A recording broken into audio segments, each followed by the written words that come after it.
dari sejak tahun 2016 sampai 2021, jadi ini 5-6 tahun terakhir adalah sekitar 105 triliun, tepatnya 105,626 triliun, dan di tahun 2022 ini direncanakan kuota hingga akhir tahun tersisa 6,2 juta kiloliter dari kuota yang ditetapkan sebesar 23 juta kiloliter. Dengan kereta cepat Jakarta-Bandung ini. Dan dengan mengucap Bismillahirrahmanirrahim, pagi hari ini saya resmikan. Assalamualaikum, Salam, Om Swastiastu, Namo Buddhaya, salam kebajikan, salam sejahtera bagi kita semua. Di awal video ini telah kita lihat penayangan berbagai pembangunan dan kegiatan. Pembangunan atau kegiatan apakah itu? Untuk apakah pembangunan atau kegiatan itu? Dari mana anggaran atau dananya?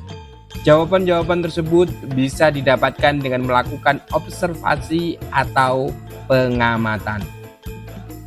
Benar sekali, video pembuka tadi berisi pembangunan infrastruktur dan kegiatan penyaluran bantuan. Hal tersebut tentu untuk kesejahteraan rakyat.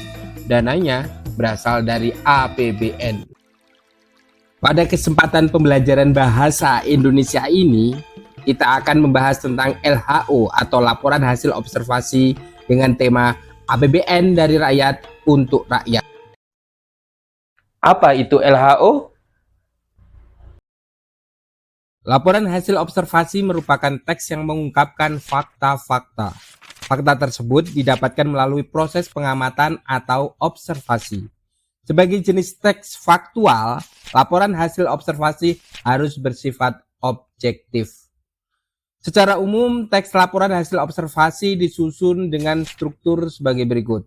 Yang pertama ada pernyataan umum yang berisi pembuka atau pengantar mengenai hal yang akan disampaikan, serta menjelaskan secara garis besar pemahaman tentang hal tersebut. Yang kedua, deskripsi bagian. Bagian ini berisi penjelasan detail mengenai objek atau bagian-bagian dari objek yang diobservasi. Yang ketiga, deskripsi manfaat. Bagian ini menjelaskan manfaat dari objek yang diobservasi.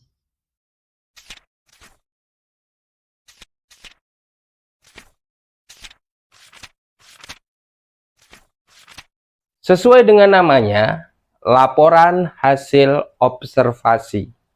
Maka langkah pertama yang kita lakukan adalah mengamati atau mengobservasi suatu objek sesuai dengan tema.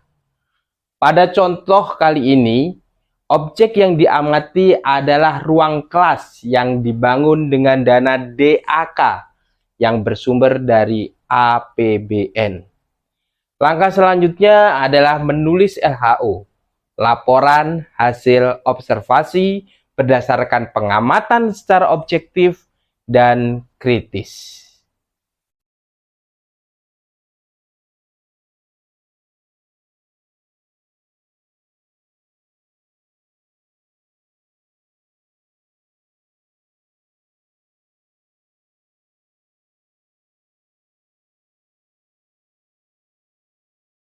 Jangan lupa, penulisan harus sesuai kaidah bahasa Indonesia dan memuat struktur LHO, yaitu pernyataan umum, deskripsi bagian, dan deskripsi manfaat. Mudah bukan? Karena tema LHO hari ini tentang APBN, mari kita bahas sedikit tentang APBN. Istilah APBN tidak asing bagi kita. APBN adalah pengelolaan keuangan negara setiap tahun yang ditetapkan dengan undang-undang yang dilaksanakan secara terbuka dan bertanggung jawab serta ditujukan untuk kemakmuran rakyat. APBN mempunyai tujuan untuk mengatur pendapatan dan pengeluaran negara, meningkatkan produksi dan kesempatan kerja, serta peningkatan pertumbuhan ekonomi. APBN bisa menjadi acuan yang jelas mengenai pengeluaran maupun pendapatan negara dalam kurun waktu 1 tahun. APBN mempunyai fungsi alokasi, distribusi, dan stabilisasi. Fungsi alokasi merupakan sarana bagi negara untuk mengumpulkan dana dari masyarakat, contohnya melalui pemungutan pajak.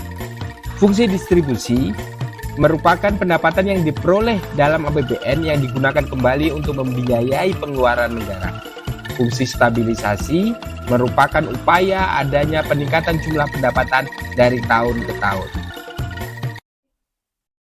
Untuk penilaian, silahkan lakukan observasi di daerah sekitar kalian masing-masing, di sekolah, atau sumber lain seperti dunia digital atau internet, tentang kegiatan atau pembangunan yang didanai APBN dan berguna bagi rakyat.